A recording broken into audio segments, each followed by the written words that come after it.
હિંમતનગરમાં પોલીસની ઓળખ આપી રાહદારીનું અપહરણ કરતા બે આરોપીઓને ઝડપી પાડતી પોલીસ તપાસ દરમિયાન મોબાઈલ અને રોકડ રકમ મળી આવ્યા। રાજ્યમાં હવે બેકારી વધવાના કારણે લોકોને ધંધો કરવા તરફ વળવાના બદલે લૂંટ, ચોરી અને દેશી વિદેશી દારૂઓના અને બીજા એવા કેટલાય ખરાબ ધંધાઓ કરીને બમણી રકમ કમાવા તરફ જઈ રહ્યા છે। પણ આ દિશા ખરાબ હોવાનું જાણતા છતાં પણ એમને કોઈનો પણ ડર વિના આવું કામ તરફ વળતા જ હોય છે। પ્રાપ્ત માહિતી મુજબ હવે રાજ્યમાં નકલી સરકારી કર્મચારીઓ હોવાનો ડર બતાવી લોકોની સાથે વિશ્વાસઘાત કરી રહ્યા છે।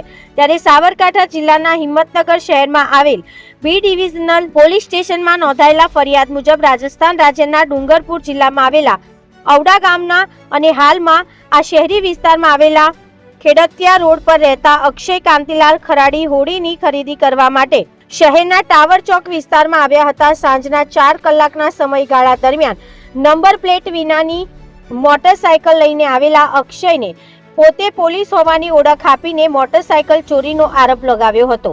આ બાદ અક્ષયને પોતાની મોટરસાયકલ પર વચ્ચે બેસાડી અપહરણ કર્યું હતું અને તેને હિંમતનગરના મહેતાપુરા હાથમતી નદીના ઢાળમાં લઈ ગયા હતા। ત્યાં તેમને અક્ષયને લાફા મારીને તેની પાસેથી મોબાઈલ ફોન અને ખિસ્સામાંથી રોકડ ₹3000 બળજબરીપૂર્વક પડાવી લીધા હતા। અક્ષય ખરાડીએ આ બનાવને લઈને શહેરના બી ડિવિઝન પોલીસને જાણ કરતા ડી સ્ટાફે તાત્કાલિક તપાસ હાથ ધરવામાં આવી હતી। સરકારના વિશ્વાસ પ્રોજેક્ટ અંતર્ગત શહેરમાં લગાવવામાં આવેલ સીસીટીવી કેમેરાના ફૂટેજ તપાસતા અક્ષયને અપહરણ કરીને લઈ જનાર આરોપીઓની ઓળખ થઈ ગઈ હતી।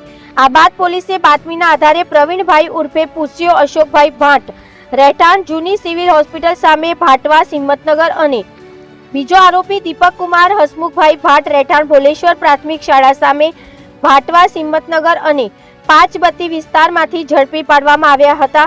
પોલીસે લૂંટમાં ગયેલો મુદ્દામાલ અને ગુનામાં ઉપયોગ કરાયેલ મોટરસાયકલ પણ કબજે કરી આરોપીઓ વિરુદ્ધ પોલીસે ફરિયાદના આધારે આગળની કાર્યવાહી હાથ ધરવામાં આવી હતી। રિપોર્ટર જનક જાદવ, સાબરકાંઠા।